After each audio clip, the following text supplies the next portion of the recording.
Hari Jumat tanggal 17 Juli 2020, saya bersama teman saya Amin berangkat dari Jatinangor ke Gunung Artapela via Cirawa dengan waktu tempuh sekitar 2 jam lebih melalui jalan Colokan Jeruk.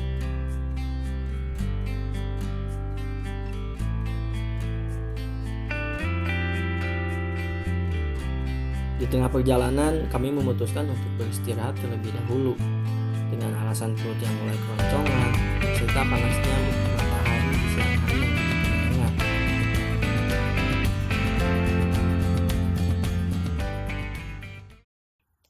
Kami berhenti di satu warung yang berjualan nasi kuning. Tanpa pikir panjang, kami pun langsung memesan nasi kuning dan menyantapnya dengan lahap. Setelah beres makan dan merokok, saya mengajak Amin untuk melanjutkan kembali perjalanan. Oh iya, saya lupa ucapkan terima kasih banyak kepada ibu warung yang begitu baik. Sampai dengan uang 10.000 dapat 2 piring penuh. Tahu aja ibu ini kalau kami lapar.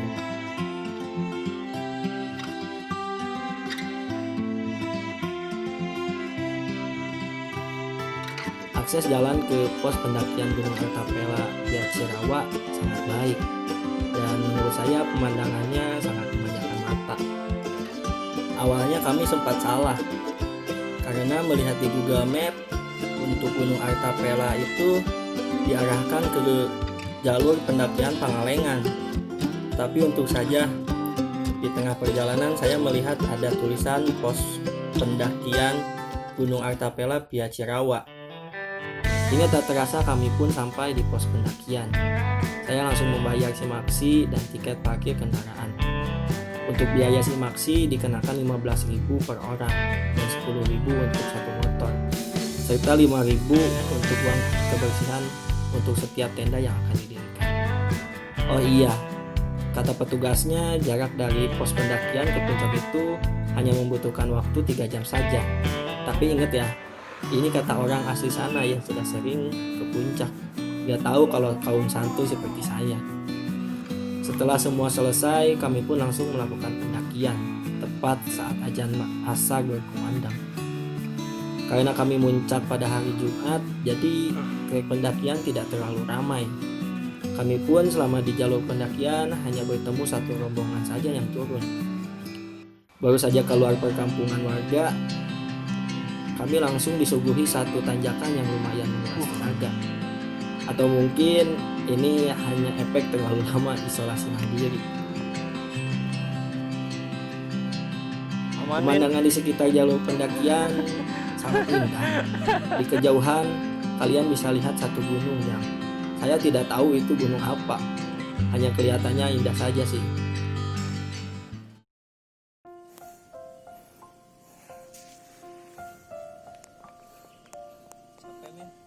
Capek, Sep.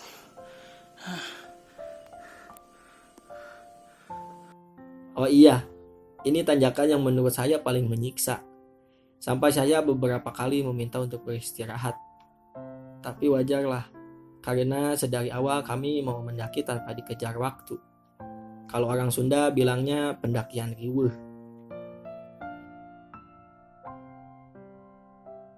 Tanjakan ini saya jadikan sebagai gambaran kehidupan yang tak selamanya akan mudah. Ada beberapa fase di mana kita akan menemukan sesuatu yang sulit dan melelahkan. Namun di balik itu semua akan ada sesuatu yang dapat kita petik.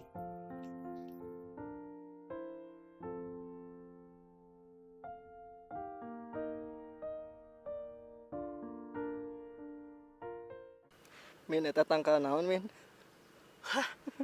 Sarden teman-teman. Capek. Ini bukan bunga edelweiss ya. Kalau nggak salah ini tuh bunga kol. Gak tahu bunga apa sih. Yang pasti bukan bunga desa.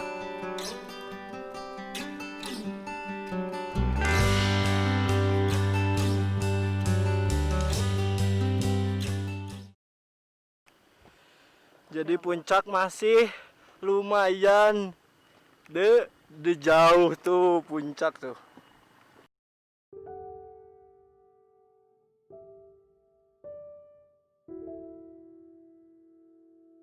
Menurut saya sejauh apapun kaki melangkah, seberat apapun pundak memikul, namun ibadah harus tetap dilaksanakan, tanpa alasan, tanpa pembelaan.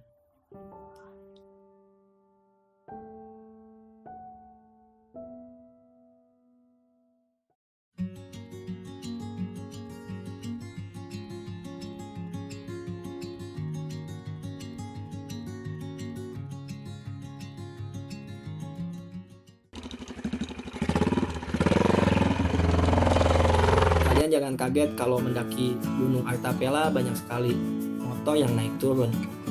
Soalnya mereka tuh petani sekitar yang memiliki kebun di Gunung Artapela. Jadi sebenarnya sampai puncak juga diisi sama kebun warga. Pokoknya beda banget lah sama gunung-gunung yang lain.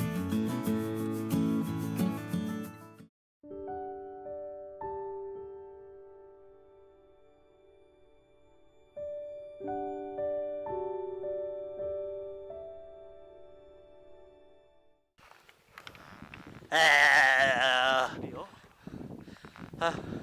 Capek min. Capek tuh. Capek. Lulus. Di bokong. Padahal lulus.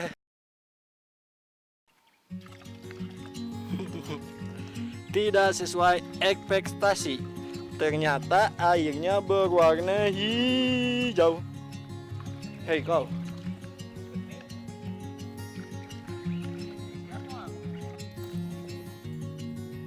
Ih, muncrat. Wih, anu kumbel-beleu. Ini dampak dari para pendaki yang hanya ingin menikmati atau mungkin hanya mengikuti tren saja. Banyak sekali sampah yang berserakan. Bertamu namun tidak bisa menempatkan diri sebagai tamu yang baik.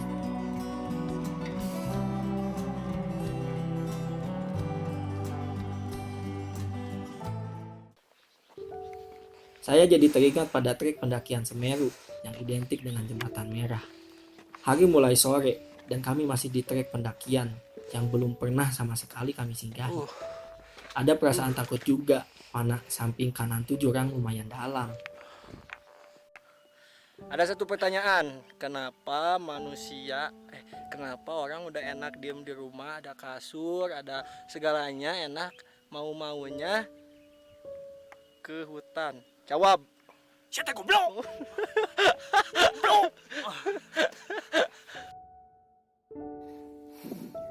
Dan benar saja, ketika azan maghrib berkumandang, kami masih di trek pendakian yang mulai gelap.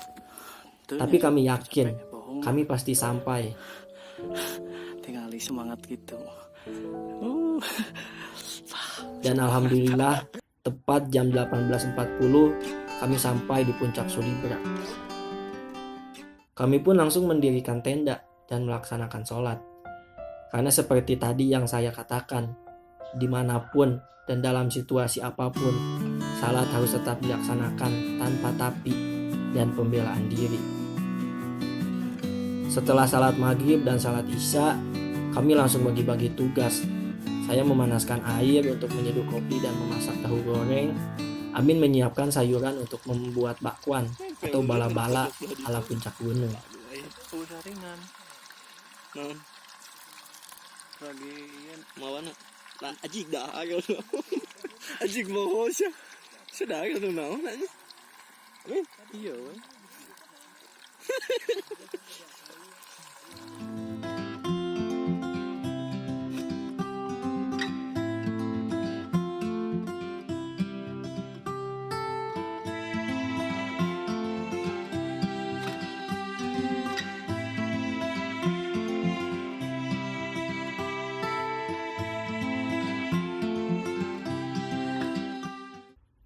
Selepas makan malam, kami langsung tidur.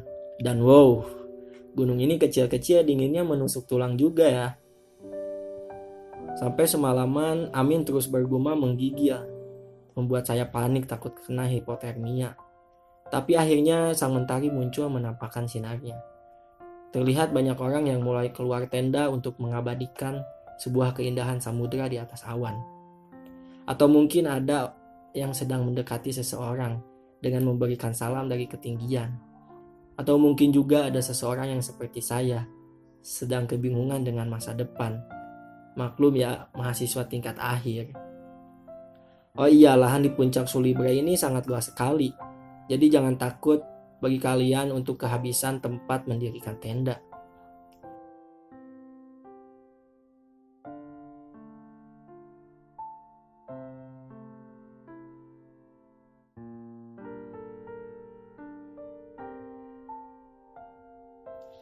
Dengan mendaki gunung, saya menjadi sadar bahwa untuk mendapatkan sesuatu yang indah, kita dituntut untuk melewati suatu proses yang tak main-main.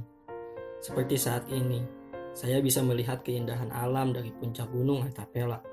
Harus melewati beberapa kesulitan.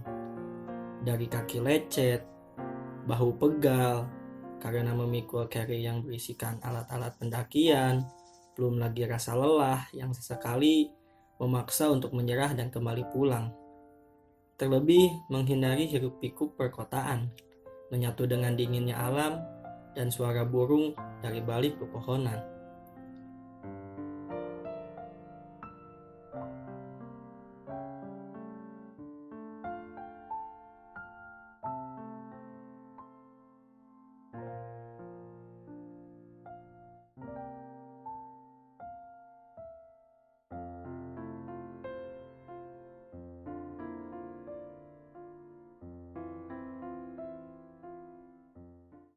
Namun ketika orang lain sibuk berfoto, saya malah sibuk dengan adonan bakwan dan kopi yang telah saya seduh. Ternyata setiap orang berbeda dalam menikmati keindahan alam. Pokoknya saya rindu udara puncak pegunungan. Awalnya kami berencana akan turun di hari Minggu, jadi 3 hari 2 malam. Namun sialnya kami lupa membawa cadangan gas portable dan hanya membawa 1 botol saja. Akhirnya setelah gas habis, kami pun memutuskan untuk segera turun tanpa mengambil risiko yang tinggi. Karena mana mungkin kami bisa bertahan tanpa ada gas untuk memasak. Membuat bakwan di puncak tuh rasanya seperti ada yang berbeda. Dikala kebanyakan orang memasak mie instan, kami malah memasak bakwan dengan aroma yang mengundang lapar. Apalagi di saat cuaca pagi puncak yang begitu dingin. Sangat cocok dan rekomen bersama kopi hangat.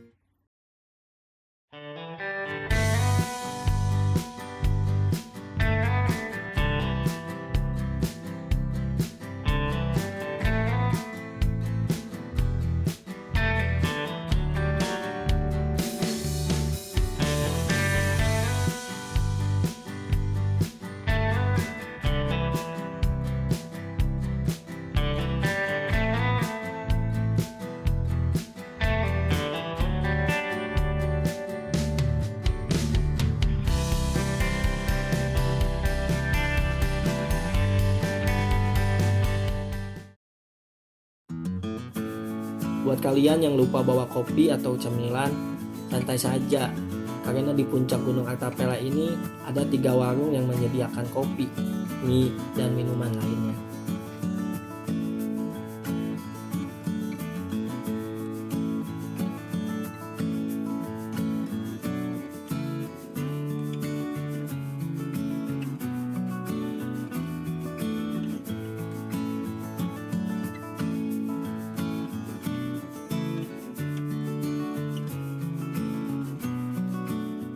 Tepat pukul 8 pagi, kami mulai turun menuju pos pendakian. Ada rasa haru karena akhirnya saya bisa menginjakkan kaki di puncak gunung ini.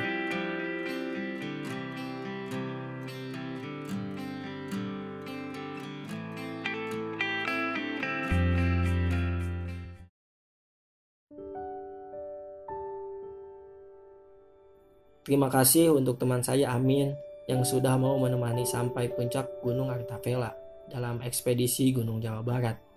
Ya walau banyak tingkah konyol di luar nalar.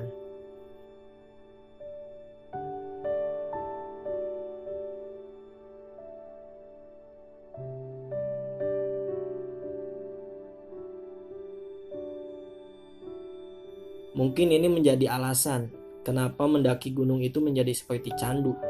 Melelahkan hingga sesumbar gak mau lagi, namun akhirnya kepikiran untuk puncak lagi. Karena keindahan inilah yang tak bisa terbayarkan melebihi sebuah dokumentasi. Tapi di balik foto dan video yang indah, ada sebuah pengorbanan yang tak bisa dibayar dengan materi. Ada kaki yang merasakan lecet-lecet, bekas goresan dengan sepatu. Ada pundak yang pegal memikul carrier yang berisi segala macam alat pendakian. Ada pula hati yang rindu menanti sampai pada rumah.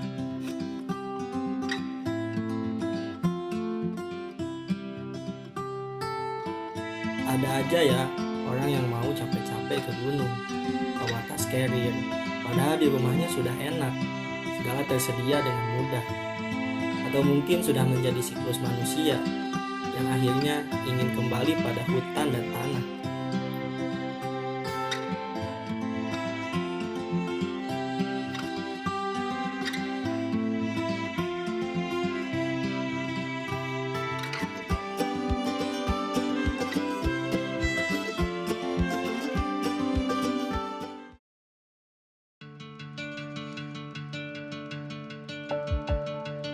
Saat pulang kita akan menjadi jarang berbicara. Yang ada hanya berbicara dengan diri sendiri agar kuat hingga sampai pos pendakian. Mata hanya bisa menunduk dan kaki hanya bisa terus dipaksa berjalan, walau kadang terasa sakit.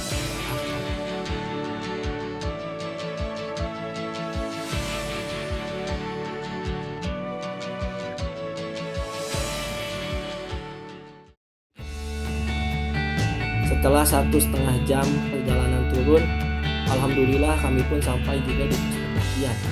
Pokoknya lega banget. Kayaknya kalau kaki bisa ngomong, pasti teriak-teriak kegirangan.